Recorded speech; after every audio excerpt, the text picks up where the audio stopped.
He had passed away just a couple years ago of a heart attack, and I missed him more than anything. My mother and sister's behavior towards me has gotten worse since he passed. I think that they might be using me as an emotional punching bag to deal with their stress. The only thing that would make me calm these days is music. I loved making music and singing. I was really good at it too, but my mother and sister never really cared to listen, so they don't even know how good I am.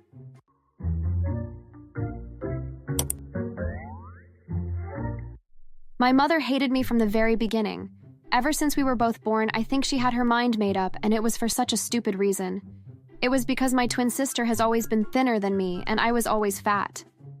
Go to your room at once. I have company coming over, and I don't want them to see my fat daughter. Well, what about her? Your sister will be down here hanging out with everyone else because she is thin and beautiful. But Mom, there's no food or water in there. How long will I be in there? As long as I want, now go. Once I was in my room, my mom locked it from the outside, meaning I had no way of getting out. My mom said that she didn't want the guests thinking that she could give birth to someone so fat like myself, and that totally broke my heart. She told me that fat people will never succeed, and I will be a loner and end up poor with no husband. I was sick of these abusive comments from my mother, but I had nowhere else to go and nothing else to do. Ever since my weight started to set in, my mom and sister have always teamed up against me and made me feel less than them. My dad. It was my dad who was always there for me. He was the one who would stand up for me and make me feel beautiful, but he was no longer with us. He had passed away just a couple years ago of a heart attack, and I missed him more than anything. My mother and sister's behavior towards me has gotten worse since he passed. I think that they might be using me as an emotional punching bag to deal with their stress. The only thing that would make me calm these days is music. I loved making music and singing. I was really good at it too, but my mother and sister never really cared to listen, so they don't even know how good I am. I decided I wasn't going to just sit inside and rot away while my mother and sister had fun with guests, so I snuck out of my window. I walked all the way to the graveyard where my father is buried, and I brought a pen and some paper to write a song for him while I was there. I sat down next to his gravestone and proceeded to write a beautiful song and began to sing it for him. Just then, a mysterious woman appeared out of nowhere. Well, what are you doing here so late, young child?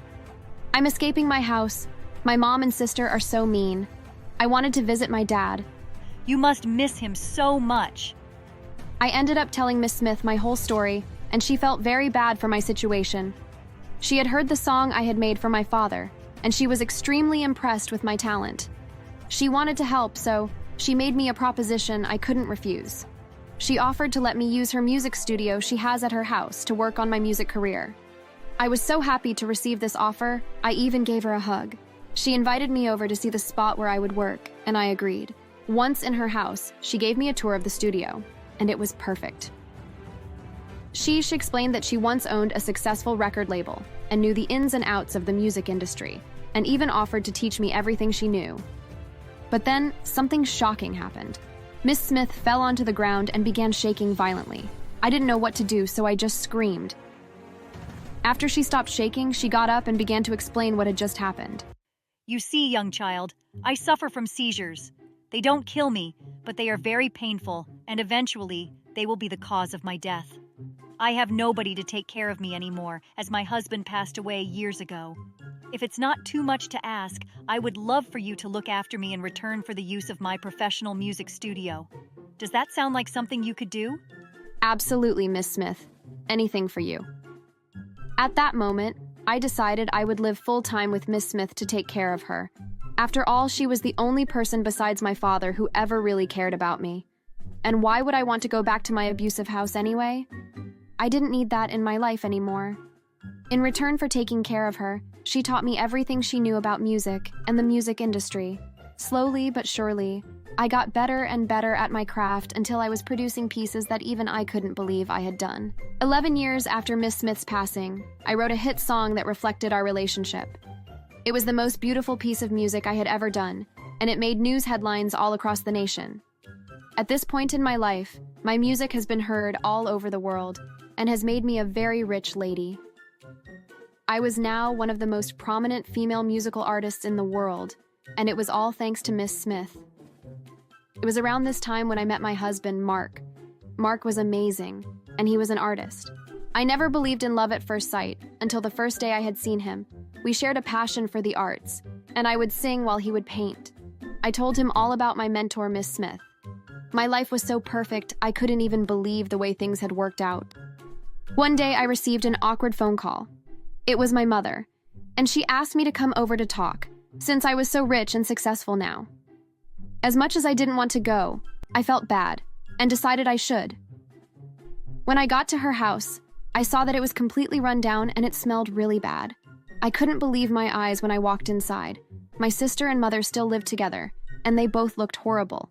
It turns out that my once beautiful sister was now ugly, and she was never able to find a husband because of how cruel she was.